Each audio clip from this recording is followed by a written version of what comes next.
Okay, good morning to all. Welcome to Learners Academy. अरे, the class has started.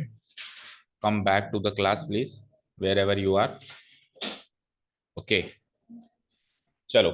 So, narration was our topic which we are into since last 3 or 4 days. हाँ, 5 days ही हो गए शायद अब तो, है ना.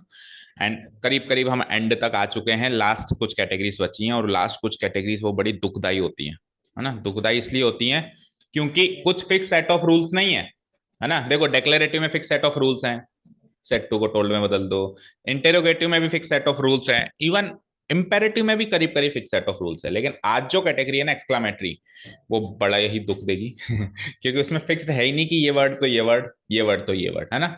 इसमें आपको सेंटेंस के भाव को समझना पड़ेगा. एक्सक्लामेटरी से विस्मयादि बोधक वाक्य सुना होगा आपने हिंदी में, ठीक है ना. तो पहले तो अपन माइनर चेंजेस देख लेते हैं. First of all, the topic name is how to change the speech of a sentence, है ना. Direct speech to indirect speech if the sentence is in the form of exclamatory sentence, ठीक है. तो minor changes are, said change हो जाता है इन कुछ रिपोर्टिंग वर्ब्स में. Exclaimed with joy, exclaimed with sorrow, exclaimed with surprise, exclaimed with wonder, exclaimed with fear, exclaimed with horror, regret. Again, I will put in etc. Because भावों की कमी थोड़ी ना कोई और भाव भी निकल के आ सकता है, राइट.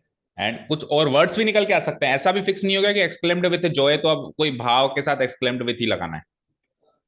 एक्सक्लेम्ड विथ को हटा के कुछ और वर्ड्स का कॉम्बिनेशन भी आ सकता है, राइट. इसमें फिक्स सेट ऑफ रूल्स है नहीं. ओके, इनमें से सबका मतलब पता है आपको, ये सारे भाव पता है ना. सरप्राइज एंड वंडर, देखो सर, वंडर आप सोचते हो, देखो वंडर आप कैसे सोचते हो कि काश मैं अंबानी होता, आई वंडर, है ना. पर इसको हाइपोथेटिकल से मत माना. कुछ भी सोचते हो, जैसे मैं ऐसे भी सोच लेता काश अभी मैं दिल्ली में होता, है ना, आई वंडर, काश ऐसा होता, राइट. सरप्राइज, जो चीज अचानक से सामने आ जाए वो होती है सरप्राइज. जो चीज अचानक से सामने आ जाए ना, ठीक है ना. सरप्राइज मीन्स लाइक सरप्राइज, जो चीज अचानक सामने आ गई सरप्राइज, ठीक है. कोई भी चीज हमने एक्सपेक्ट नहीं की थी वो सामने से आ गई, दैट इज सरप्राइज, है ना. करीब करीब सेम, ठीक है. बाकी सब समझ में आ ही रहा होगा. ओके, ठीक है. ये तो हो गया आपके reporting verbs. Next, connector will be used as that. That connector आएगा इसमें करीब करीब. अगर इस टाइप के रिपोर्टिंग वर्ब्स हैं तो, जैसे एक्सप्लेन्ड विद जॉय आ जाए तो उसके बाद कनेक्टर दैट आएगा. अब यही नहीं है, कुछ और कॉम्बिनेशन ऑफ वर्ड्स हैं, इसके अलावा कुछ और कॉम्बिनेशन ऑफ वर्ड्स हैं, तो फिर कनेक्टर भी चेंज हो सकता है. भाई ये जो मैं माइनर चेंजेस बता रहा हूँ ये जनरल केसेस में बता रहा हूँ. अगर इजी ही सेंटेंस बनाना है तो ऐसे ही देगा, ठीक है. नेक्स्ट, उसके बाद स्ट्रक्चर जो होगा वो डेक्लेरेटिव होगा, ये पहले ही बताया था, और एक्सक्लामेटरी मार्क जो होगा फुल स्टॉप में चेंज हो जाएगा, ठीक है. तभी तो स्ट्रक्चर डेक्लेरेटिव बनेगा. अगर ये एक्सक्लामेटरी मार्क ऐसे कैसे रह जाए तो स्ट्रक्चर डेक्लेरेटिव कैसे बनेगा, राइट. अच्छा, इस वाले सेंटेंस में अपन खास ध्यान देते हैं कि स्ट्रक्चर डेक्लेरेटिव हो. क्यों सर, पहले भी तो देते थे. पहले ना करीब करीब डेक्लेरेटिव स्ट्रक्चर या तो गिवन होता था या बहुत आसानी से कन्वर्ट हो जाता था. हेल्पिंग आपको इधर उधर छेड़छाड़ी करने से ऑटोमेटिक हो जाता था. इस बार बताया डेक्लेरेटिव स्ट्रक्चर बनाने में भी जोर आ सकता है. क्यों? क्योंकि इस बार स्ट्रक्चर ही नहीं देगा. इस बार स्ट्रक्चर ही कुछ ऐसा होगा, जैसे मैंने कहा शाबाश बच्चों, so it is also a sentence. इसका कोई स्ट्रक्चर देख रहा है? कौन सा स्ट्रक्चर है? कहाँ है वर्ब, कहाँ है सब्जेक्ट? तो खुद उस भाव को पहचानो कि ये बात किस सिचुएशन में कहता है. वो टेंस कौन सा होगा उस सेंटेंस का, प्रोनाउन कौन सा होगा, शाबाश किसको कहा है, किसने बढ़िया काम किया है, ये सब पहचान के स्ट्रक्चर बनाओ. तो इसलिए इस बार स्ट्रक्चर सोचना थोड़ा सा मुश्किल होता है कई बार इस सेंटेंस, ठीक है. चलो straight away let's start the proceedings. तो पहला क्वेश्चन, पहले 2-3 सेंटेंस में काफी सरल दूंगा ताकि थोड़ा सा यूज टू हो जाओ आप. The sentence is he said oh I have cut my finger. उसने कहा अरे मैंने अपनी उंगली काट दी. तो दुख होगा या खुशी होगी? खुशी तो होगी नहीं ऑब्वियसली. तो एक्सक्लेम्ड विथ सॉरो लिख सकता हूँ मैं, है ना. सॉरो मतलब पेन, इन पेन, है ना. ऐसे भी लिख सकते हो आप, देखो एक्सक्लेम्ड इन पेन. भी मान लो जस्ट काटी है तो उस टाइम दर्द में होगा वो. He exclaimed in pen. In pen होता है, विथ पेन नहीं होता, है ना. कुछ कॉम्बिनेशन याद रखो. विथ सोरो इन पेन, प्रीपोजिशन भी फिक्स रखो, ठीक है. तो अभी मैं ही एक्सक्लेम्ड विथ सोरो इजी रख रहा हूँ चीजों को. ही एक्सक्लेम्ड विथ सोरो, यहाँ पे तो सेट को चेंज कर दूंगा मैं, एक्सक्लेम्ड विथ सोरो. कनेक्टर दैट आ ही जाएगा. अब मैं ये ओ हुर्रे ब्रेवो ये वर्ड्स नहीं यूज करूंगा क्योंकि डेक्लेरेटिव स्ट्रक्चर में इन वर्ड्स की कोई जरूरत नहीं होती, है ना. तो ये ओ हुरे हुरे सब इसका मीनिंग आप पहले देगा ना. एक्सप्लेन विद सोरो मतलब ओ ही है वो, ठीक है. तो ये तो लिखूंगा नहीं. दैट कनेक्टर के बाद मैं आई से स्टार्ट करूंगा, so I will change as per he, और क्या हो जाएगा ही। देखो मेजर चेंजेस तो सब में चलेंगे ना, तभी तो उनका नाम मेजर चेंजेस है ना, change of pronoun, change of adverb, वो सब में चलेंगे है ना। Have cut will be change to had cut, and my will change as per he and his finger. बताओ समझ आया? तो the correct sentence will be he exclaimed with sorrow that he had cut his finger, full stop। आप किसी को बता रहे हो ये बात कि वो उसने दुख में ये बात बताई कि उसने अपनी उंगली काट ली, आप ऐसे थोड़ा ना एक्साइट बताओगे और उसने ऐसे कहा मेरी उंगली कट गई, ऐसे थोड़ा ना आप तीसरे आदमी को बताओगे। तीसरे आदमी को तो आप सिंपल सी बात कहोगे ना, भाई वो चिल्लाया जोर से, उसकी तो उंगली कट गई। ठीक है, ओके, चलो शुरू हो जाओ, बनाओ। She said alas my cat is dead। उसने कहा हाय मेरी बिल्ली मर गई, हाय तोबा मेरी बिल्ली मर गई। ठीक है।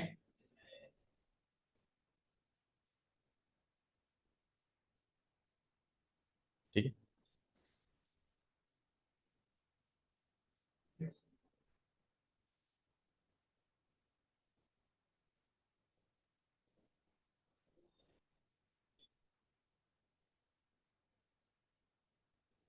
बिल्ली पालन का वैसे हमारे यहाँ पे जितना ज्यादा ट्रेंड नहीं है ना, डॉगी पालन का ज्यादा है। फॉर द रीजन, सबसे बड़ा रीजन तो बिल्ली इज ए नॉन वेजिटेरियन, है ना, उसके कारण भी लोग वाग नहीं पाल रहे, गंदी वाड़ा कर देती है सारा, चूहे खा जाती है। अच्छी बात है वैसे तो, चूहे तो खा जाती है, बट लेकिन फिर वो सेंटीमेंट से ले लेते हैं। बाकी मेट्रो सिटीज में तो आजकल कुत्तों से ज्यादा बिल्लियों का जमाना चल रहा है। ओके चलो चलते हैं। उसकी बिल्ली मर गई तो क्या करें बताओ। सेंटेंस बनाया ना, टीए की बैठक में तो जाएंगे नहीं। एक्सक्लेम्ड विथ, बोलो, सौरो ही कहूंगा, खुशी से तो कहेगा नहीं यस मेरी बिल्ली मर गई, ऐसे तो कहेगा नहीं। एलास को कुछ नहीं लिखूंगा, मर गई तो मर गई। My is will be change as per she her cat, इसका was dead. Very easy, very easy. अभी शुरुआत के तो इजी दूंगा जानबूझ के। She exclaimed with sorrow that her cat was dead, ऐसा ही बनाया सबने, कोई प्रॉब्लम नहीं है। नेक्स्ट बना दो। He said hurray we have won the match. उसने कहा अरे हुर्रे हम मैच जीत गए।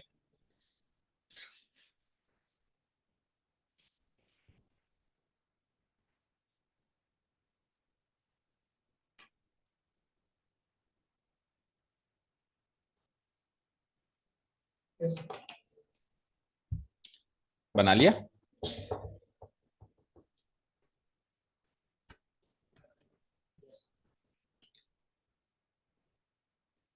ओके, सो खुशी होगी उसको मैच जीतने पे या दुख होगा बताओ? खुशी होगी, तो ही एक्सक्लेम्ड विथ जॉय कर दूंगा।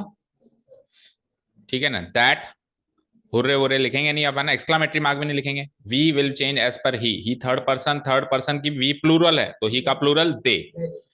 Have won will be change to had won, past tense में ले जाते हैं हम, वन द मैच, ये तो चेंजेस होंगे। ठीक है, ये बनाया। तो शुरू के दो तीन सेंटेंस काफी डायरेक्ट थे एक्सक्लामेटरी सेंटेंस के केस में, बट ऐसे आते ही नहीं आजकल, है ना। ये 20 साल पहले आते थे। ठीक है, आजकल नहीं आते हैं, आजकल जमाना बदल गया। आरबीएसई से सीबीएसई हो गए, तो सीबीएसई थोड़ी एडवांस है। ओके, चलते हैं, हम आगे बढ़ते हैं। सेंटेंस देखना, एक बार ट्राई करो आप।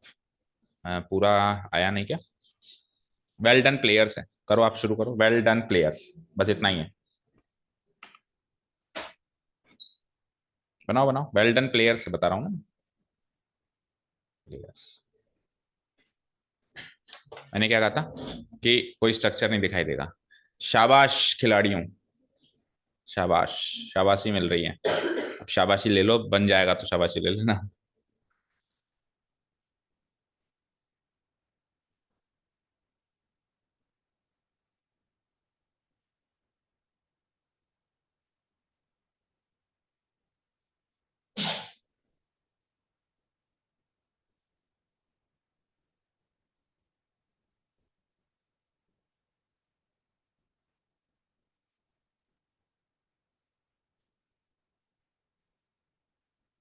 बन गया? बन ही नहीं रहा, बन ही नहीं रहा। ओके, बनाओ, ट्राई करो।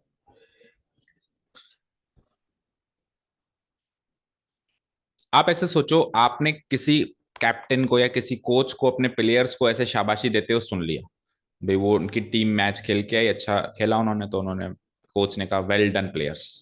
तो अब इस बात को आपको तीसरे आदमी को बताना है कि उसके कोच ने उनको ऐसे शाबाशी देके ऐसे बोला। कैसे बोलोगे जाके? समझ में यार? कैसे रिपोर्ट करोगे इस बात को?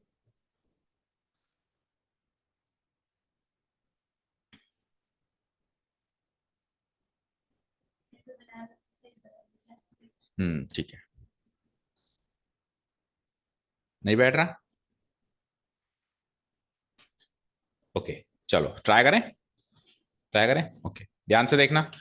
देखो, सबसे पहली तो आपको शाबाशी देनी है ना, तो शाबाशी के लिए आप एक वर्ड यूज करते हो, अप्लोस।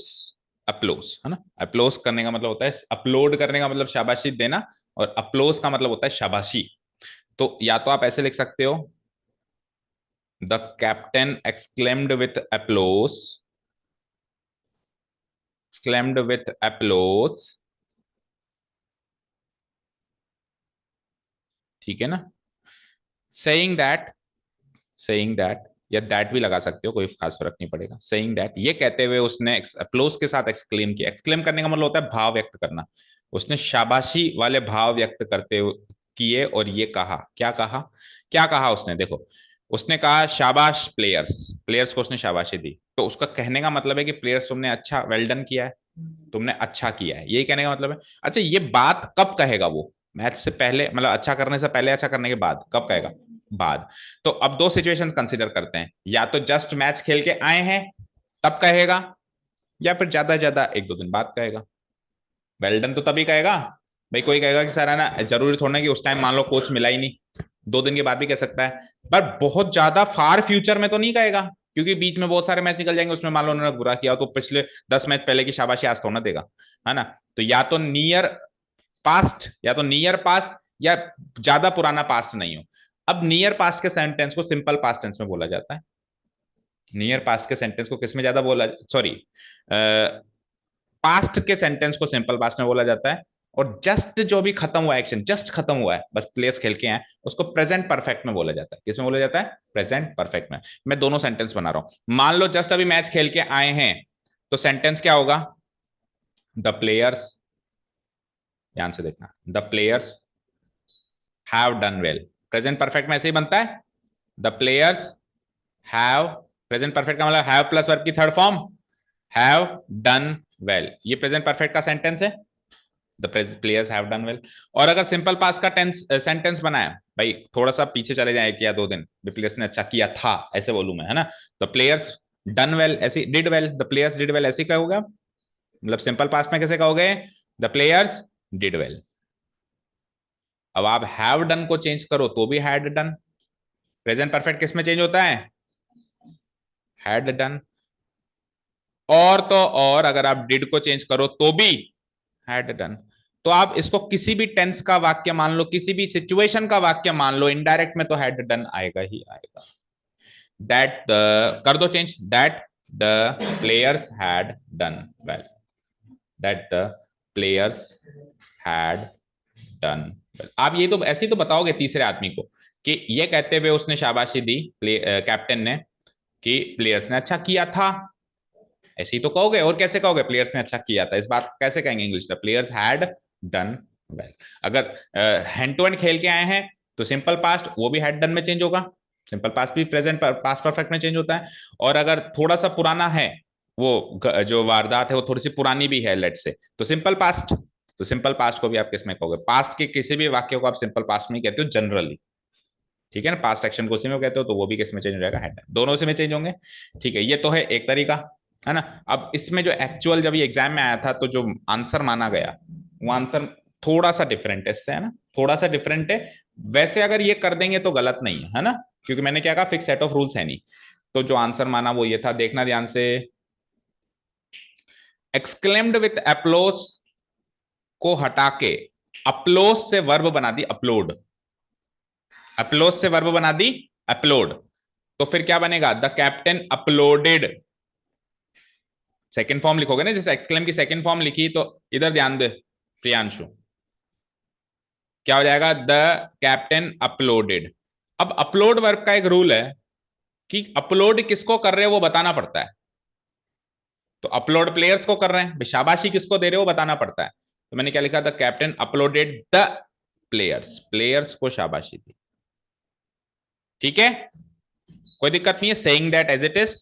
अब सुनो, एक नाउन एक बार आ गया तो दोबारा में नाउन नहीं आता, प्रोनाउन आता है।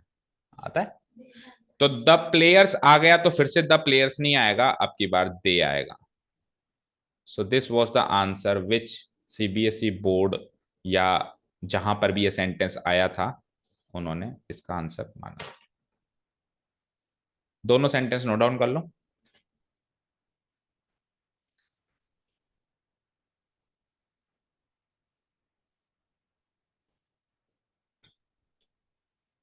तो करें क्या हम, बेटा एग्जामिनेशन पॉइंट ऑफ व्यू से तो आई विल सजेस्ट कि हर एक एक्सक्लामेशन का आप एक फिक्स सेट ऑफ रूल्स याद करो। जैसे exclaimed with Joy and exclaimed with सोरो में तो ऊपर इजी बेसिक तरीका, अप्लोज वाले जो कुछ हो जाए जैसे ब्रेवो ऐसे याद कर लो, या तो हुर्रे, एलास, ओ, ये तो क्लियर है सिंपल है। ब्रेवो, ब्रेवो और उसके आगे ऐसा स्ट्रक्चर आ जाए तो आपको रिपोर्टिंग वर्ब में रिपोर्टिंग वर्ब को अपलोडेड में चेंज करना है। किस में चेंज करना है, अपलोडेड। और अपलोड के बाद आपको वो भी बताना है कि शाबाशी किसको दी गई, और क्या कहते हुए शाबाशी दी, क्या बात कहते हुए शाबाशी दी, है ना। They had done well. The players की जगह दे क्यों लिखा, क्योंकि द प्लेयर्स का जिक्र पहले ही हो गया, और पिछले सेंटेंस में द प्लेयर्स का जिक्र पहले नहीं हुआ, तो एक बार तो बताओगे ना भाई कौन लोग हैं जिन्होंने अच्छा किया, राइट। चलिए, तो आंसर इज, ये लिख लिए दोनों चीजें, बोलो। The captain applauded the players saying that they had done well. This sentence was found in the answer key when this sentence was given in the exam. Okay. अब थोड़ा कॉन्फिडेंस वीक हुआ होगा मुझे पता है, अब ज्यादा हो जाएगा, करो। और ये शायद आपके बुक का ही सेंटेंस है, मतलब आपके कोर्स का ही सेंटेंस। अकबर सैट फाय, फाय मतलब होता है छी, किसी को धिक्कारते हैं ना, छी। A soldier and afraid of fighting, एक सैनिक होकर, एक सोल्जर होकर तुम लड़ाई से डरते हो, ऐसे धिक्कारा उसको, है ना। समझ गए। अब आप कैसे बताओगे तीसरे आदमी को कि अकबर ने ऐसे धिक्कारा उसको।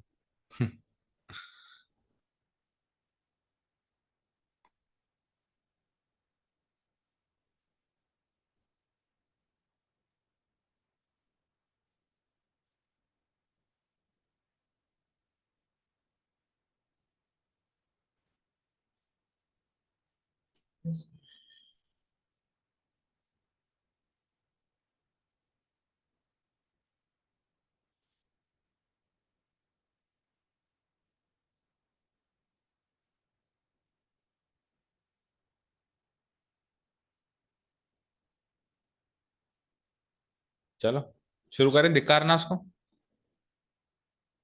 सोल्जर को जो लड़ाई से डर रहा है।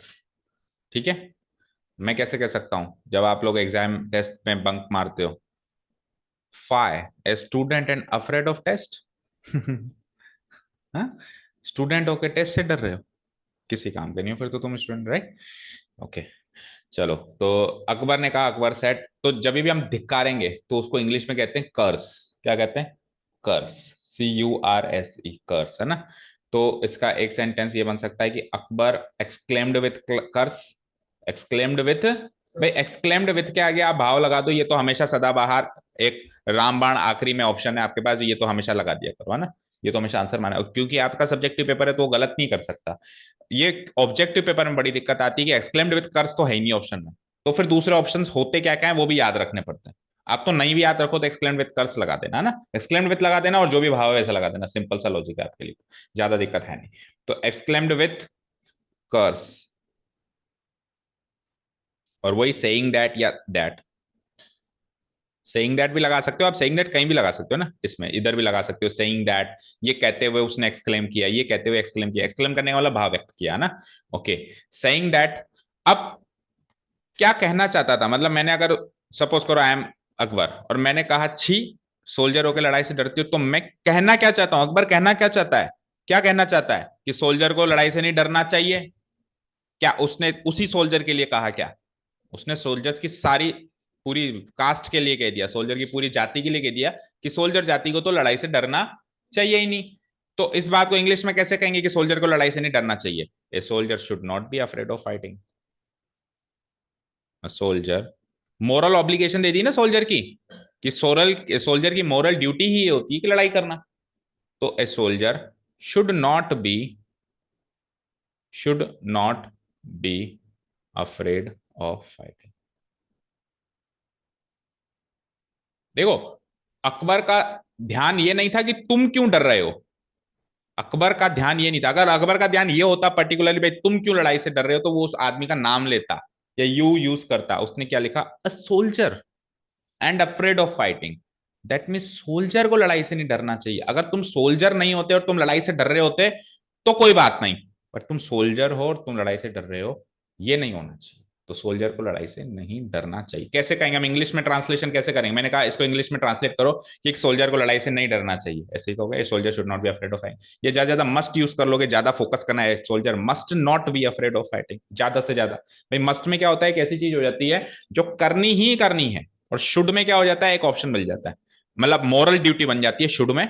मॉडल्स पढ़ेंगे तब देखेंगे, should reflects the moral duty, must reflects obligation. जैसे मैंने कहा you must reach at 8 o'clock, तो ये आपका मतलब आपको पहुंचना ही है, नहीं तो बाहर कर दूंगा, ये है मॉरल।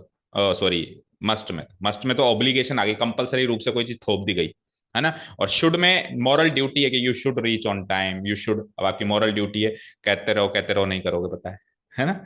समझ में आ गई बात, क्लियर है?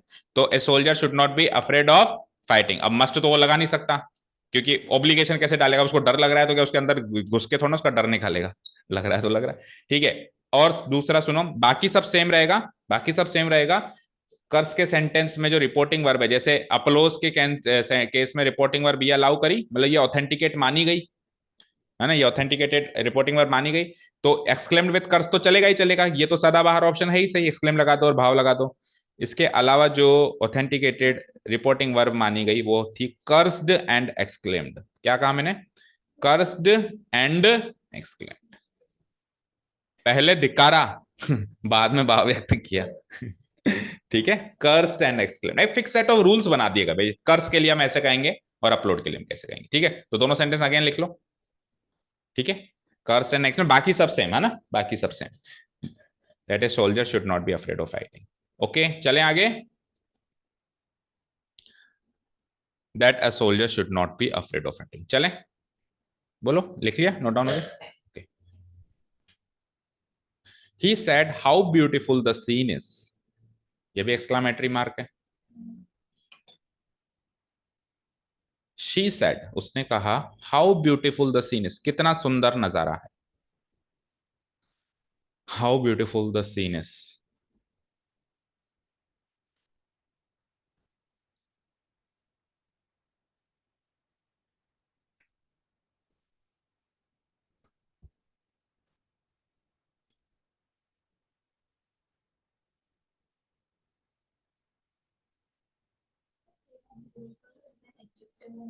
Obviously, beautiful will be the adjectives used for scene.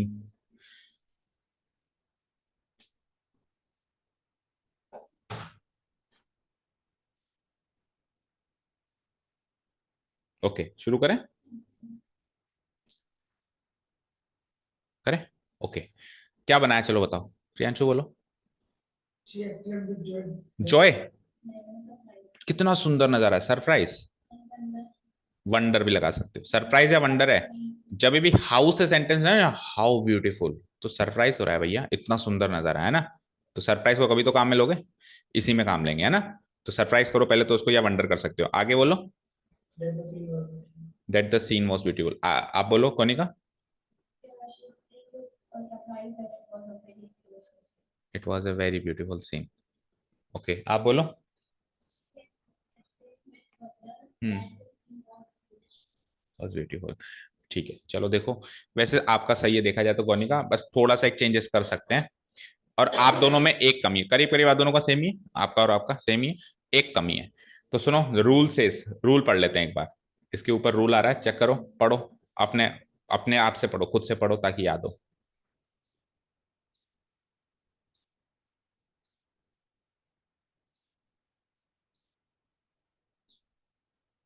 पढ़ा? डायरेक्ट स्पीच में एक्सक्लामेटरी सेंटेंस है, पहली चीज। दूसरी चीज, हाउ का प्रयोग किया गया है, क्योंकि हाउ का प्रयोग तो इंटरोगेटिव सेंटेंस में भी कर सकते हैं, जैसे हाउ आर यू, हाउ को वेरी में हमेशा नहीं बदलना। एक्सक्लामेटरी सेंटेंस में अगर हाउ है तो पहली चीज, एक और चीज बताऊं आपको, अगर एक्सक्लामेटरी सेंटेंस में हाउ है तो वो हमेशा एडजेक्टिव से पहले आएगा। क्या कहा मैंने? हमेशा एडजेक्टिव से पहले आएगा। आ भी रहा है, हालांकि उसने ऐसे कहा है कि किसी एडजेक्टिव से के ठीक पहले किया गया हो तो, और ये आएगा ही एडजेक्टिव से पहले। ठीक है, क्लियर है? ठीक है। तो अच्छा, एक और चीज सुनो बेटा, नाउन से पहले जो आता है, हमें नाउन को मॉडिफाई करने के लिए, नाउन या प्रोनाउन को मॉडिफाई करने के लिए जो आता है उसको अपन क्या कहते हैं? एडजेक्टिव कहते हैं। कई बार एडजेक्टिव से पहले उसको भी मॉडिफाई करने के लिए एक चीज आती है, उसको इंग्लिश में कहते हैं एडवर्ब। विशेषण की भी विशेषता क्रिया विशेषण, संज्ञा की विशेषता विशेषण, विशेषण की भी विशेषता क्रिया विशेषण। जैसे कि वेरी, ब्यूटीफुल। हिंदी में नहीं होता। आप वही कह रहे हो कि हिंदी में विशेषण की विशेषता कोई नहीं कहता है ना? विशेष्य तो दूसरी चीज है। विशेष्य तो जिसकी ना, विशेषण जिसकी विशेषता, जैसे मैंने कहा गुड बॉय, तो बॉय विशेष्य है, एक्चुअली नाउन है वो, मतलब है ना।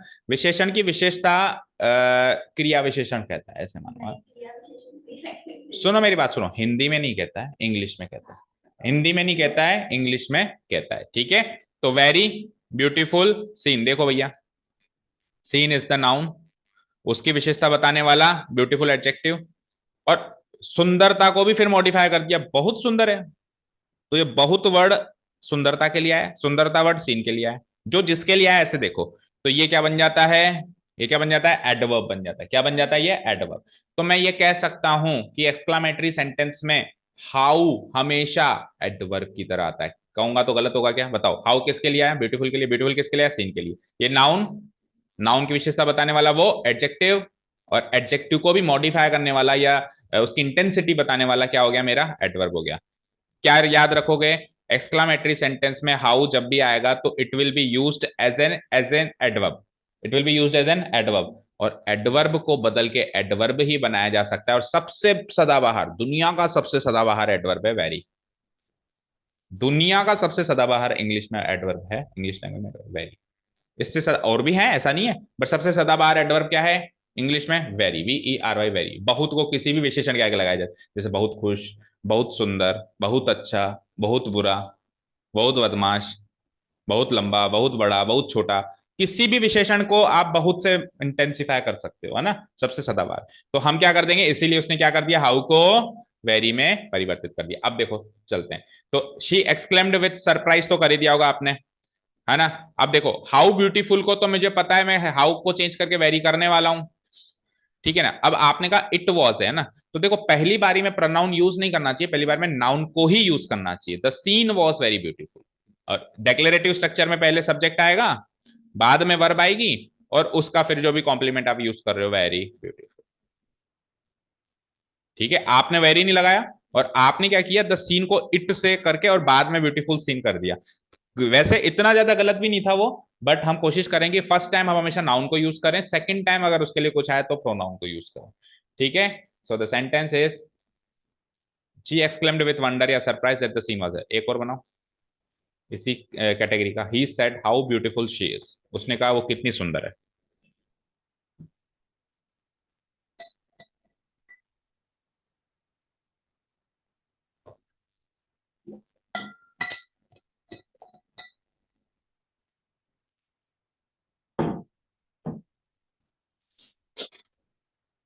हो गया? अब तो स्ट्रक्चर पकड़ लिया तो अब तो कर ही लोगे, है ना? देखो, हाउ ब्यूटीफुल से पहले एक्सक्लामेटरी सेंटेंस में हाउ जब भी आएगा एडवर्ब है, और एडवर्ब सबसे सदाबहार होता है वेरी। क्योंकि क्या होता है सर, हाउ का हाउ ही रहने दो ना बेटा। मैं कई बार अपन डे टू डे लैंग्वेज में कई बार कुछ वर्ड बोलते हैं, लेकिन उसका एक्चुअल मीनिंग हम कुछ और यूज ले रहे होते हैं। फॉर एग्जाम्पल, मैंने कहा कितना सुंदर है यार, तो मैं पूछ थोड़ा रहा हूँ कितना है भाई, नाप के बता कितना है। मेरे कहने का मतलब है बहुत सुंदर है।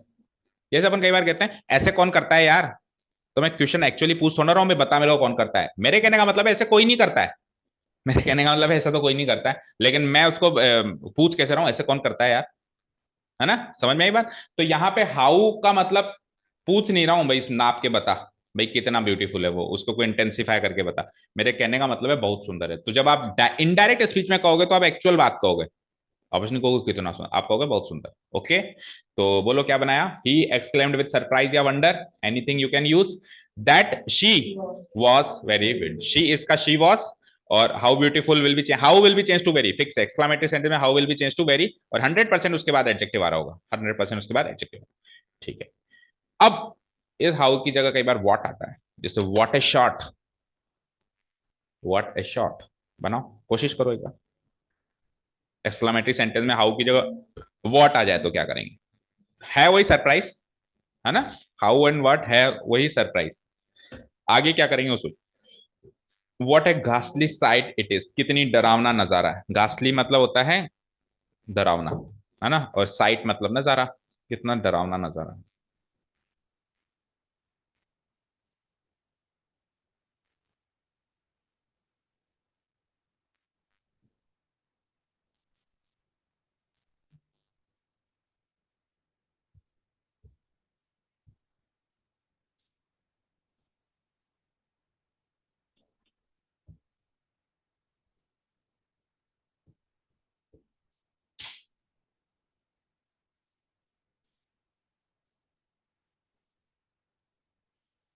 हम्म, बनाया बेटा, ओके। अब जैसे अपन ने हाउ को देखा, वैसे अपन वाट को भी एक बार देख लें तो अपने को एक फिक्स सेट ऑफ रूल्स इसमें भी मिल सकते हैं। तो हाउ के लिए हमने क्या देखा कि हाउ जब जब एक्सक्लामेटरी सेंटेंस में आएगा तो वो एडवर्ब की तरह आएगा, और सदाबहार एडवर्ब होता है वेरी। अब व्हाट जब जब एक्सक्लामेटरी सेंटेंस में आएगा तो वो एडवर्ब और एडजेक्टिव दोनों की तरह आ सकता है, वो तो 100% एडवर्ब की तरह आता है। सुनो फिर से, देखो सबसे पहले नाउन, जिस ऑब्जेक्ट का जिक्र कर रहे हो उसकी विशेषता बताने के लिए एडजेक्टिव विशेषण, और इंग्लिश में इसको भी मॉडिफाई करने के लिए, इंटेंसिफाई करने के लिए एडवर्ब। तो हाउ तो जब भी आएगा तीसरे पायदान पे आएगा, एक्सक्लामेटरी सेंटेंस की बात कर रहा हूं, फिर से कह रहा हूं, है ना, इंटेरोगेटिव सेंटेंस नहीं, उसमें तो उसके मायने ही अलग है, इंटेरोगेटिव में तो एडवर्ब ऑफ मैनर एक तरीके से, है ना, मैनर बता रहा है, ठीक है। तो एक्सक्लामेटरी सेंटेंस में हाउ हमेशा तीसरे पायदान पे आएगा, और जो वॉट है वो तीसरे और दूसरे दोनों पायदान पे आ सकता है, यानी कि वो वॉट जो है एडवर्ब के पायदान पे भी आ सकता है और एडजेक्टिव के पायदान पे भी आ सकता है। एक एक सेंटेंस दे देता हूं, जैसे कि what A shot, what A shot, तो व्हाट किसके लिए है, शॉट के लिए है, शॉट नाउन, तो ये सेकंड पायदान पे आ गया, यानी वो एडजेक्टिव है। और मैंने कहा व्हाट ए गुड शॉट, मैंने कहा व्हाट ए गुड शॉट, तो अब ये तीसरे पायदान पे आ गया, शॉट, गुड तो शॉट के लिए है और व्हाट गुड के लिए है, ठीक है, तो अब ये तीसरे पायदान पे आ गया। तो व्हाट में फिर क्या हो गया कि दो ऑप्शंस हो गए हमारे पास, इसको डिलीट कर दूं सबको। अब जब जब जब जब एडवर्ब आएगा तो सदाबहार एडवर्ब वेरी, जब जब एडवर्ब आएगा तब सब सदाबहार एडवर्ब वेरी, दैट मींस इस केस में तो आप व्हाट को वेरी में बदल देना, वेरी गुड शॉट। लेकिन इसमें आप वेरी नहीं कर सकते, किसमें, इसमें तो कर सकते हो, सॉरी इसमें तो एडवर्ब है नहीं, इसमें नहीं कर सकते, इसमें नहीं कर सकते, क्योंकि वेरी कोई एडजेक्टिव नहीं होता, वेरी कोई एडजेक्टिव नहीं होता। अब आपको एडजेक्टिव की जगह एडजेक्टिव ही चाहिए, देखो पोजीशन नहीं बदल सकते, कुर्सी नहीं बदल सकते आप, ऐसा तो नहीं कि सीएम नहीं है तो सीएम की कुर्सी में चपरासी को बैठा दो, सीएम ही चाहिए, तो एडजेक्टिव की कुर्सी पे एडजेक्टिव ही चाहिए, और वेरी कोई एडजेक्टिव नहीं है, तो एज पर द नाउन आपको एक एडजेक्टिव बनाना पड़ेगा, जो जनरल केसेस में, वैसे अगर अच्छा है, मतलब जनरल केस में अगर वो अच्छा ही दिखा रहा है तो बिग या ग्रेट बनाया जाता है, बिग या ग्रेट, ग्रेट भी एक एडजेक्टिव बनाया जाता है। अब अगर वो बुराई दिखा रहा है तो चेंज भी हो सकता है, ठीक है ना, ठीक है। चलो तो इसका मैं बना रहा हूं, देखना। अब मुझे बताओ पहले व्हाट क्या है, इसमें तो ये एडवर्ब है क्योंकि साइट नाउन, और ये इसका एडजेक्टिव, और ये इसका एडवर्ब, तो इसमें तो कॉम्प्लिकेशन है नहीं, ऊपर वाले सेंटेंस की तरह व्हाट को वेरी में बदल दो, बोलो क्या बनाओगे, ही एक्सक्लेम्ड विद सरप्राइज या wonder that it was, that it was, it is किस में चेंज होगा, इट वाज, ए पहले लगेगा, है ना, व्हाट किस में हो जाएगा, very ghastly sight, it was a very ghastly sight, ठीक है। अच्छा तीन है, तो आंसर पहले मैं इसका देख लेता हूँ, और इसका रूल भी पढ़ लो एक बार फटाफट। यदि डायरेक्ट स्पीच में ऐसा एक्सक्लेमेटरी सेंटेंस है जिसमें व्हाट का प्रयोग किसी एडजेक्टिव के ठीक पहले किया गया है तो उसको वेरी में बदल दो, क्योंकि एडजेक्टिव के ठीक पहले तो वो एडवर्ब है। लेकिन किंतु यदि व्हाट का प्रयोग किसी नाउन से पहले किया गया है तो वो फिर वो खुद एडजेक्टिव है, तो फिर बिग या ग्रेट, व्हाट को अर्थानुसार, उस अर्थ के अनुसार बिग या ग्रेट में परिवर्तित कर दिया जाता है। अगर एडवर्ब है तो हाउ की तरह ट्रीट होगा वेरी में, क्योंकि सदाबहार एडवर्ब वेरी होता है, और अगर एडजेक्टिव है तो फिर अर्थानुसार होगा। तो यहाँ पे तो वेरी में चेंज हो जाएगा क्योंकि ये एडवर्ब है, ये बनाया होगा आपने, that it was a very ghastly. अच्छा एक और चीज देखो, फीलिंग चेंज कर दी उसने, फियर लगाया, हालांकि आप वंडर भी लगा सकते हो, है ना, ठीक है, हॉरर भी लगा सकते हो, यस भाई, डरावने की बात आ गई ना, तो फियर एंड हॉरर वर्ड्स पे आप यूज कर सकते हो ना, कि उसने डर के एक्सक्लेम किया है ना, और उसने सरप्राइज से एक्सक्लेम किया, आश्चर्यचकित हो किया, वो भी लगा सकते हो, है ना। ठीक है। अच्छा नेक्स्ट बनाओ, नेक्स्ट टू सेंटेंस बनाओ। What a beautiful necklace, what a fool Tom is.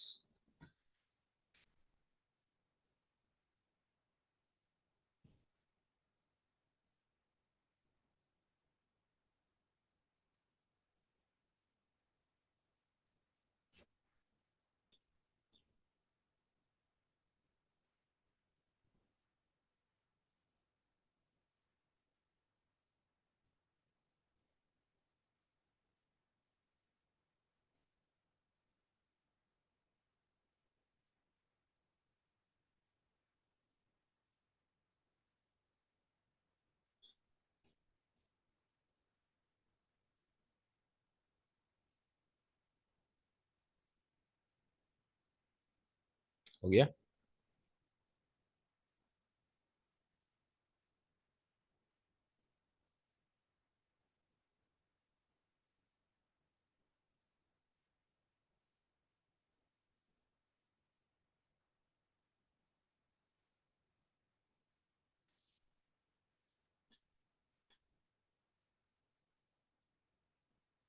बना दिए दोनों। ओके। पहले व्हाट की पोजीशन देखनी पड़ेगी, थर्ड पायदान, नेकलेस नाउन, ब्यूटीफुल उसका एडजेक्टिव, और वही ब्यूटीफुल से पहले आ रहा है, तो ब्यूटीफुल से पहले अगर हाउ एडवर्ब होता है तो व्हाट भी एडवर्ब भी होगा, पोजीशन तो वही है, कुर्सी तो वही है। ठीक है। सो एडवर्ब तो वेरी में चेंज हो जाता है। तो कैसे बनाया, शी एक्सक्लेम्ड विथ, अब इसमें तो फियर तो है नहीं, ब्यूटीफुल बताने में फियर तो है नहीं, तो शी एक्सक्लेम्ड विथ सरप्राइज या वंडर कह सकते हो। और उसके बाद दैट द नेकलेस, है ना, वॉज वेरी ब्यूटीफुल, है ना। या फिर ऐसा भी लिख सकते हो, देखो it was a very beautiful necklace, क्योंकि what a beautiful necklace it is वाली फीलिंग शो कर रही है, what a beautiful necklace it is. तो ऐसे भी लिख सकते हो it was a very beautiful necklace, या ऐसे भी लिख सकते हो the necklace was very beautiful. ठीक है, तो इसका आंसर देख लेते हैं, it was a very beautiful necklace. तो हम ऐसे मान सकते हैं कि वॉट के साथ वो इट इज अंडरस्टूड मानता है वॉट के साथ, तो फिर वो इट इज का इट वॉज कर देता है। ओके ठीक है। अब अगला देखो, ये इसमें चेंज आ गया, क्यों, क्योंकि फूल एक नाउन होता है, जिसका मतलब होता है बेवकूफ आदमी। ठीक है ना। तो अब ये नाउन के लिए आ रहा है, तो एडजेक्टिव के पायदान पे बैठा है, एडजेक्टिव के पायदान पे बैठा है, तो एडजेक्टिव के पायदान में इसको वेरी नहीं बना, वेरी फूल ऐसा कुछ नहीं होता, वेरी फूल कुछ चीज नहीं होती है ना। तो आप उसको बोलोगे बिग फूल या ग्रेट फूल, मैंने कहा अर्थानुसार, है ना, बहुत बड़ा बेवकूफ है तू। ठीक है। तो कैसे बनाओगे, शी एक्सक्लेम या ही एक्सक्लेम्ड विद सरप्राइज या wonder saying that Tom was, Tom इसका हो जाएगा, Tom was a great fool या Tom was a big fool, big fool ज्यादा सही रहेगा, बड़ा बड़ा बेवकूफ आदमी, है ना। Tom was a big fool, समझ आया। ठीक है। ओके समझ आया बोलो। ठीक है। अच्छा जी, अब आपका एग्जाम है तो आप लोग जाओ, है ना। क्या टाइम हो गया देख चेक कर लो, और अगर रुक सकते हो तो रुको, क्योंकि हम, हो गया तो आप जाओ, हम एक शीट और करेंगे, वो आप वीडियो से कवर करना। एटलीस्ट हम एक्सक्लामेटरी तो खत्म करें, क्योंकि मैंने जैसे कहा ग्रीटिंग्स भी रह जाती है फिर, है ना, तो कल के लिए ज्यादा लोड हो जाएगा। टाइम हो क्या गया वैसे, बता भी दो हमको। फिक्स 9 बज गए, सो वी कैन टेक 10 और 15 मिनट्स मोर, है ना। चलो, तो next category is sentences showing greetings. अब ग्रीटिंग्स क्या होती है, ग्रीटिंग्स, अभिवादन, ग्रीटिंग्स मतलब अभिवादन, जैसे आप आए, good morning sir, it is a greeting, how you greet people, आप आके कैसे अभिवादित करते हो, है ना। आपने, मैंने आपको कुछ सिचुएशन में कहा thank you, it is also a greeting, है ना। मैंने कहा welcome, it is also a greeting. ठीक है ना। आपने जाके किसी को बोला happy birthday, it is also a greeting. आपने कहा happy new year, it is also a greeting. आपने कहा happy Diwali, it is also a greeting. So all of these are greetings. तो अलग अलग ग्रीटिंग्स में इनडायरेक्ट स्पीच कैसे बनती है, ये भी बहुत बड़ा एक क्वेश्चन मार्क है, क्योंकि आपने कहा गुड मॉर्निंग सर, ये किसी तीसरे आदमी आदमी ने सुन ली, वो चौथे आदमी को कैसे बताएगा भाई उसने क्या कहा उसको, ऐसे थोड़ा ना करेगा गुड मॉर्निंग सर, वो थोड़ा ना ग्रीट कर रहा है, वो थोड़ा ना ग्रीट कर रहा है, समझ में आएगा। Okay so let's start, let's start. तो पहला सेंटेंस जो है, इसमें कोई माइनर चेंजेस नहीं लिख रहा हूं मैं, क्योंकि ये एक्चुअली एक्सक्लामेटरी का ही पार्ट है ना। ठीक है। और इसमें word helping verb greet use कर दिया जाता है, GREET, जनरली 3 वर्ड्स यूज होंगे, 3 रिपोर्टिंग वर्ड्स यूज होंगे, मैं कैजुअली बता देता हूँ, greet, oblique wish, good morning wish करना, है ना, और बेड, BADE बेड, ये भी यूज होता है। और वर्ब से, सॉरी, ग्रीटिंग से वर्ब भी बना सकते हो। क्या कहा मैंने? ग्रीटिंग से वर्ब भी बना सकते हो, जो ग्रीटिंग है उसी का वर्ब बना दिया, समझ रहे हो? ये तीन चार ऑप्शन हम यूज करेंगे। ग्रीटिंग से ही वर्ब बना दी सारे से। अभी आएगा ना सेंटेंस, सेंटेंस आएगा बताएंगे ना। ग्रीटिंग से ही वर्ब बना दी, ग्रीट वर्ब यूज कर लिया, विश यूज कर लिया, बेड। तो जैसे पहला सेंटेंस है ही सेड, तो कुछ सेट ऑफ रूल्स इसमें भी याद करते चलो। हाय, हेलो, हे, इन सबको हम ग्रीट वर्ब से खत्म कर देंगे। ग्रीट कर दिया बस। अब आपको ये बताने की जरूरत नहीं है कि ग्रीट कैसे किया, हाय बोल के किया या हे बोल के किया या हेलो बोल के किया या नमस्ते बोल के किया, वो बताने की जरूरत नहीं, ठीक है ना।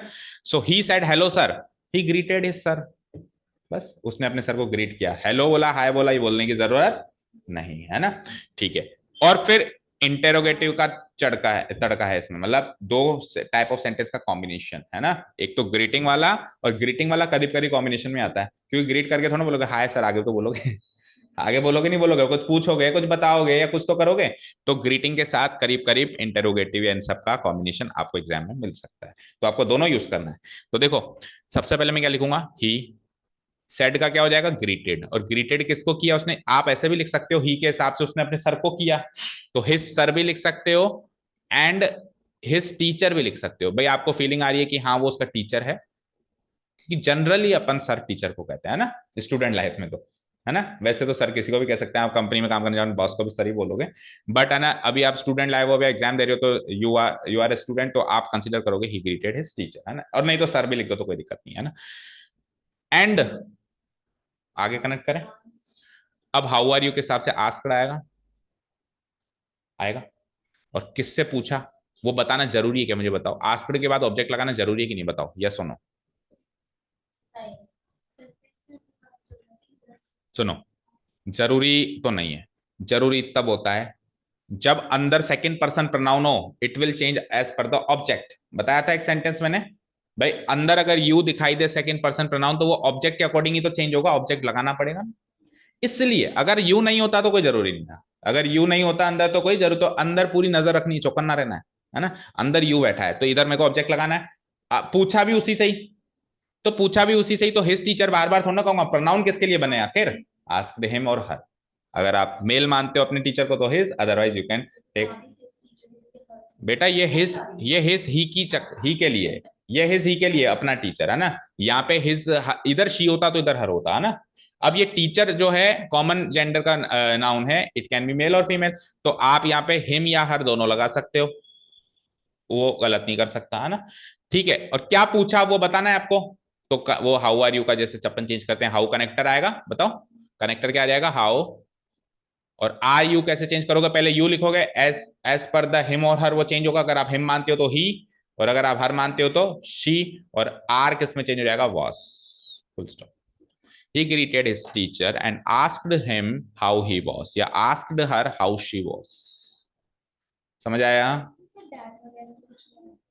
दैट क्यों आएगा, देखो दैट इंटेरोगेटिव में भी दैट नहीं आता, है ना। डब्ल्यू एच वर्ड खुद ही काम करता है, या हेल्पिंग वर्ब काम करता है, और ग्रीटिंग में भी नहीं आएगा, क्योंकि आपको बताना ही नहीं है कि क्या कहा। जब आपको बताना ही नहीं है तो क्यों कहेगा। अब दैट कब आएगा, दैट आएगा अगर अगला वाला कॉम्बिनेशन डेक्लेरेटिव है तो आएगा।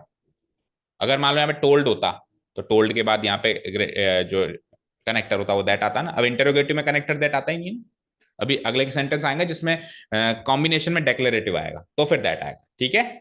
सो इसका आंसर आप चाहो तो नोट कर लो। He greeted the teacher, या his teacher, and asked him how he was।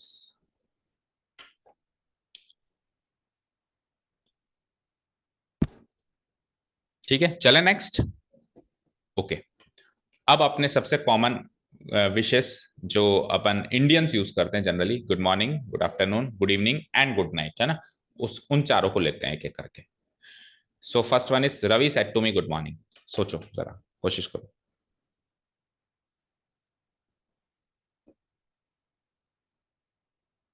Ravi said to me good morning, Ravi ने मुझे कहा गुड मॉर्निंग।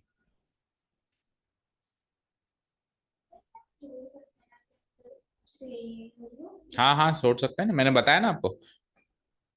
एक बार हम एक्सक्लामेटरी में पहुंच गए तो कोई भी फिक्स सेट ऑफ रूल्स ऐसा नहीं है, बस आपका स्ट्रक्चर वाइज वो सही होना चाहिए। जैसे डेक्लेरेटिव स्ट्रक्चर तो आपको बनाना ही है, वो तो होना ही चाहिए, अर्थ का अनर्थ नहीं होना चाहिए, मीनिंग सही निकलना चाहिए, है। हम्म।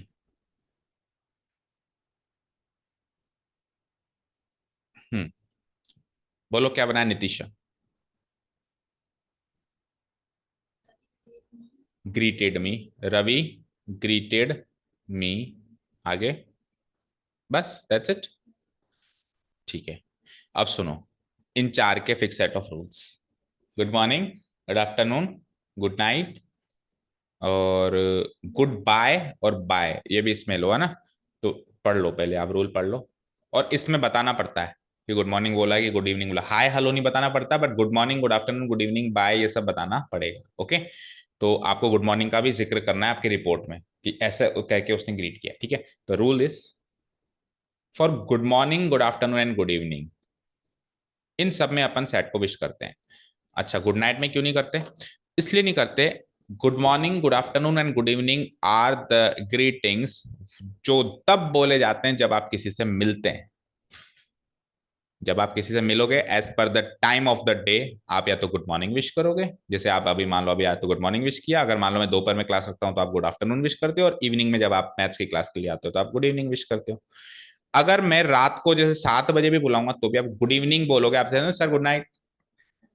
Because good night is a greeting जो ऑब्वियसली नाइट के टाइम तो बोला जाता है, बट जाते टाइम बोला जाता है, आते टाइम कभी नहीं बोला जाता। आप 10 बजे की न्यूज पढ़ना न्यूज चैनल पे, गुड इवनिंग कहती है। जो न्यूज नरेटर होती है 10 बजे भी गुड इवनिंग कहती है, इवन 11 बजे भी वो गुड इवनिंग कहेगी। उसके बाद तो शायद बताती नहीं है ना। उसके बाद मैंने चेक नहीं किया एक्चुअली कभी 12-1 बजे न्यूज खोल के कि वो कहती क्या है। बाकी 10-11 बजे मैंने कई बार चेक किया है, आप देख लेना, तो गुड इवनिंग कह के ग्रीट करती है अपने व्यूअर्स को। ठीक है ना, गुड नाइट नहीं कहती। तो गुड नाइट कब कहा जाता है? सबसे पहली चीज तो गुड नाइट तब कहा जाता है जब एग्जैक्टली आप सोने जा रहे हो। मतलब गुड नाइट कहने का मतलब ये है, मैंने आपको कहा ना ओके गुड नाइट गाइस, उसका कहने का मतलब ये है कि बस अब आपसे मिलके मैं तामझाम बंद करके सोऊंगा, मैं और कहीं नहीं जा रहा हूँ। गुड नाइट का तो अर्थ ये निकल के आता है, राइट। और वैसे इनडायरेक्टली देखें तो good night is a greeting जब हम जाते टाइम कहते हैं, कभी भी आते टाइम नहीं कहते हैं। तो हम ऐसे याद रख सकते हैं कि आते टाइम जो ग्रीटिंग्स हैं उसमें सैड विश्ड में चेंज हो जाएगा। आते टाइम जो ग्रीटिंग्स है, सैड किस में चेंज हो जाएगा? विश्ड में। तो रवि, तो दो तरीके से बन सकता है देखो, सेट टू तो हो जाएगा विश्ड मी, विश्ड मी, और मैंने क्या कहा बताना पड़ेगा आपको, तो wished me good morning. Ravi ने मुझे गुड मॉर्निंग विश किया, बन गई ना अच्छी सी report. Ravi wished me good morning, एक तो ये बन गया सिंपल सा। और दूसरा एक और बन सकता है देखो, उसके लिए एक सेंटेंस देखो। सपोज करो मैंने कहा कि गोनिका गेव गेव नितिशा अ पेन। मतलब क्या है इसका? गोनिका ने नितिशा को एक पेन दिया, तो Gonika is the subject, gave is the verb, and these two are objects. तो जब दो ऑब्जेक्ट्स होते हैं तो एक होता है ऑब्जेक्ट इनडायरेक्ट, एक होता है ऑब्जेक्ट डायरेक्ट।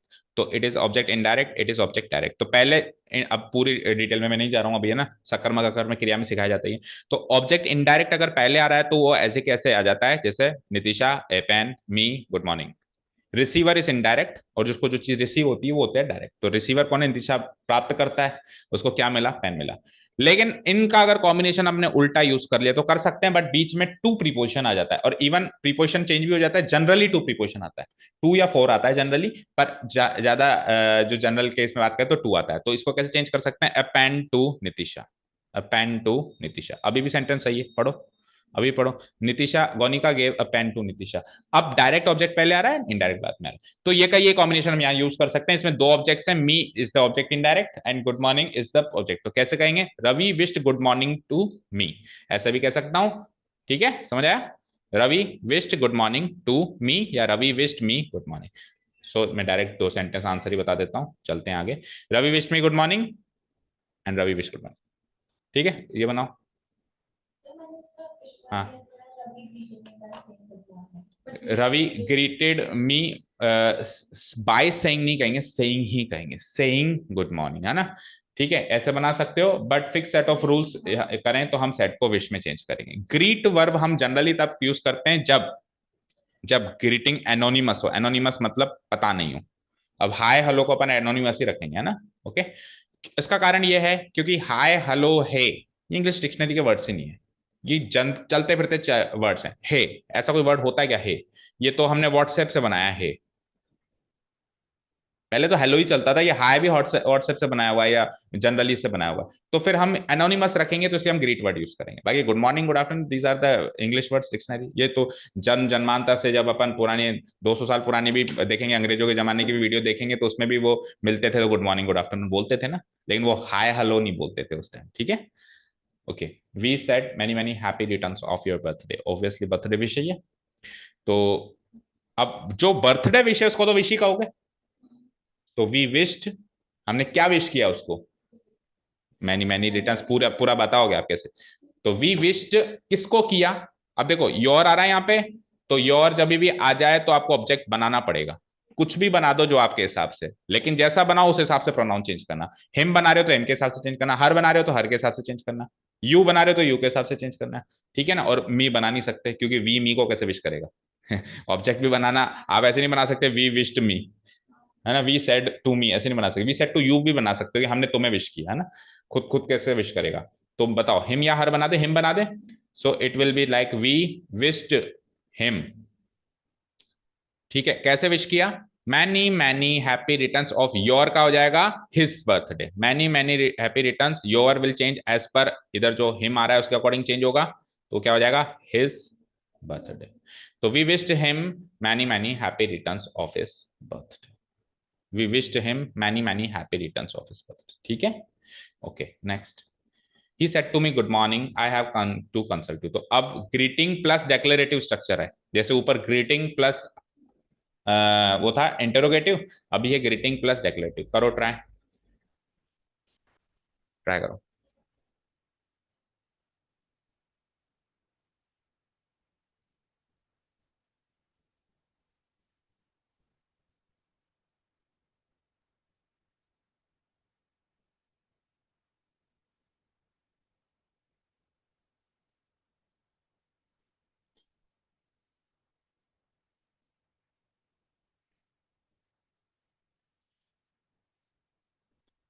हो गया,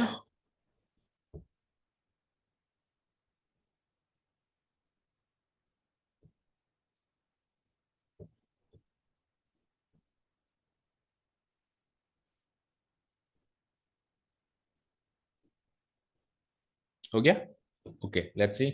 तो he said to me good morning, तो same to same Ravi wished, Ravi said to me good morning की तरह कर दोगे। तो क्या किया, he wished me good morning, he wished me good morning. ठीक है, अब आगे आपको एंड लगा के अगले भाव व्यक्त करना है, उसका आगे क्या कहा उसने, है ना। एंड अब ये डेक्लेरेटिव का रिपोर्टिंग वर्ब आस्क्ड नहीं होती, क्या होती है, टोल्ड। और टोल्ड के बाद वर्ब लिखना जरूरी होता है। आस्क्ड के बाद कंपलसरी नहीं था, लेकिन टोल्ड के बाद कंपलसरी, और यू अंदर फिर से आ गया तो उसके हिसाब से भी कंपलसरी है। तो किसको कहा, मी को ही तो कहा, उसने मुझे विश किया तो मुझे ही वो कहेगा आगे की बात, किसी और को जाके थोड़ा ना कहेगा। तो टोल्ड मी, और अब कनेक्टेड दैट आएगा डेक्लेरेटिव स्ट्रक्चर के हिसाब से।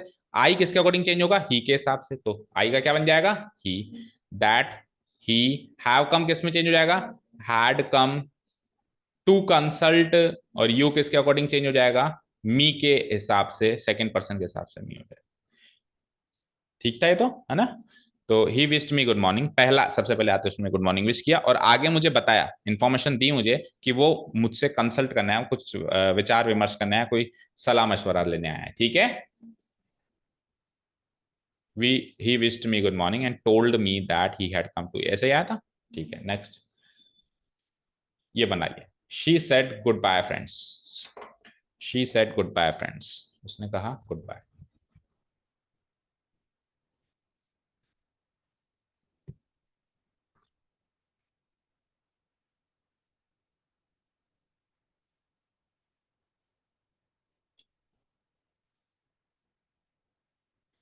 बना दिया, ओके। तो तीन ग्रीटिंग्स मैंने मिलते टाइम बताई थी, good morning, good afternoon, good evening. तो अब दो विश या दो या तीन मान लो ग्रीटिंग्स जो हैं, जब अपन अलविदा कहते हैं उसके टाइम बोलते हैं, है ना। तो अलविदा को इंग्लिश में क्या कहते हैं पता है, B I D, bid, bid, है ना। हिंदी सेकेंड फॉर्म होती है बेड, है ना, बिड बेड।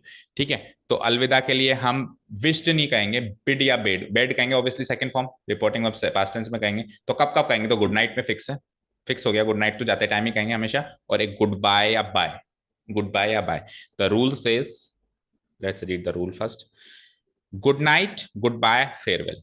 और बाय सिंपली बाय भी ले सकते हो ना, और फेयरवेल मतलब अलविदा ही होता है ना, बाय भी कह सकते हो ना। यदि डायरेक्ट स्पीच में ये एक्सप्रेशन हो, रिपोर्टिंग वर्ब में सैड हो, है ना। रिपोर्टिंग वर्ब में सैड हो ये इसलिए कह रहा है क्योंकि अगर प्रेजेंट टेंस होता है तो चीजें चेंज हो जाती है ना, तो ये बार बार ये इसको फोकस कर रहा है। तो सैड को किस में चेंज कर दो आप, बेड में चेंज कर दो, और बाकी जैसे कर रहे थे वैसे करो। ठीक है। क्या सैड, देखो सैड टू आ गया इन केस, तो सैड टू भी बेड में ही चेंज होगा, बस ये है कि सैड टू के बाद ऑब्जेक्ट रखा हुआ होगा तो आप रख देना। और वैसे भी मैं तो यहाँ पे बना रहा हूँ ना, फ्रेंड्स के हिसाब से बनाऊंगा ही सही में, तो कोई फर्क ही नहीं पड़ा मुझे, है ना।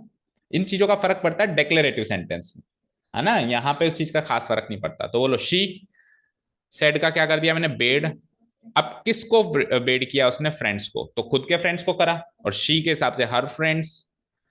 गुड बाय, और बताना जरूरी है, जैसे वहां पे गुड नाइट और ये सब बताना जरूरी था, तो गुड मॉर्निंग गुड आफ्टरनून, तो यहाँ पे भी किस क्या कह के अलविदा का, तो सेइंग, फिर सेइंग गुड बाय भी कह सकते हो, या सिंपली गुड बाय भी कह सकते हो।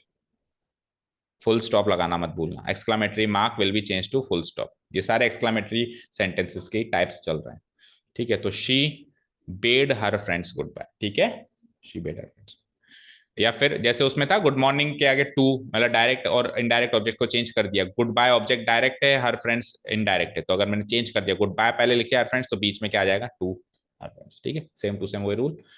ठीक है, ये बनाओ, the countryman said to the leader, तो इजी है काफी, फेयरवेल भी वही हो जाएगा, द कंट्री मैन बेड, अलविदाई कह रहे हो, बेड द लीडर, और ऐसे कैसे लिख दोगे, फेयरवेल। ठीक है, द कंट्रीमैन, कंट्रीमैन यानी देश के लोग जो हैं उन्होंने अपने नेता को फेयरवेल यानी अलविदा कहा। The countryman bed the leader farewell. ठीक है, अब आ जाओ एक last category, he said thank you. He said thank you मतलब ग्रीटिंग्स की ही लास्ट टाइप ऑफ सेंटेंस होना है। ग्रीटिंग्स बहुत सारे हो सकते हैं ना, कॉमनली जो बोले जाने वाले ग्रीटिंग्स वो तो कवर करें, ऐसे तो अंत ही नहीं है। ही सेड थैंक यू, उसने कहा थैंक यू। तो मैंने आपको जब ग्रीटिंग स्टार्ट किया था तो मैंने आपको एक कैटेगरी बताई थी, आपने पूछा भी सही, मैंने बताया कि ग्रीटिंग कोई वर्ब बना दो, थैंक यू से वर्ब भी तो बन सकता है, खत्म, थैंक्ड थैंक्ड। तो कई ऐसे ग्रीटिंग्स है जिनसे वर्ब बनाई जा सकती है, जैसे थैंक यू से ग्रीटिंग, अभी ये नाउन की तरह आ रहा है, किसी को मिल रहा है या किसी को ऑब्जेक्ट की तरह आ रहा है, और ऑब्जेक्ट इज ए नाउन, है ना, लेकिन ऑब्जेक्ट नाउन से वर्ब बनाया जा सकता है, हमने एडवाइस को भी एडवाइस करके देखा था, है ना।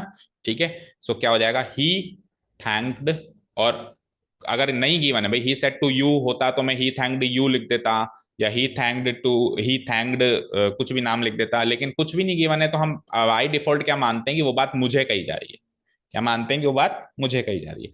मैं क्या कर दूंगा, he said to will be change to thanked, और यू मी का me, he thanked me, that's it, report हो गया ना भाई, उसने मुझे थैंक किया, धन्यवाद दिया। कुछ केसेस में डायरेक्ट स्पीच में आए हुए ग्रीटिंग्स या कॉम्प्लीमेंट्स को रिपोर्टिंग स्पीच में वर्ब के रूप में परिवर्तित करके प्रयोग किया जाता है। ये रिपोर्टेड स्पीच है जो अभी बन रही है, इसकी वर्ब ही मैंने थैंक बना दी, ग्रीटिंग को ही मैंने वर्ब बना दी। ठीक है, नेक्स्ट करो, ऐसे कुछ और ग्रीटिंग जिसकी वर्ब बनाई जा सकती है, सबकी नहीं बनाई जा सकती, अभी गुड मॉर्निंग की नहीं बना सकते, ही गुड मॉर्निंग मी अब आगे व्हाट्सएप लैंग्वेज में ये यूज हो जाए तो कह नहीं सकते कि उसने ही गुड मॉर्निंग मी, है ना, तो कह नहीं सकते, बाकी अभी तो नहीं। She said to us welcome, welcome का भी वर्ब बन सकती है जिसकी पॉसिबल है, मतलब इंग्लिश डिक्शनरी में जिस ग्रीटिंग की वर्ब पॉसिबल है उसकी मैं वर्ब बना दूंगा। So she said to us welcome, तो शी वेलकम, इन तीनों चारों की बनाओ, फिर खत्म करते हैं आज की क्लास। कल बस एक लास्ट कैटेगरी रहेगी, विशेष। हाँ हाँ आराम से।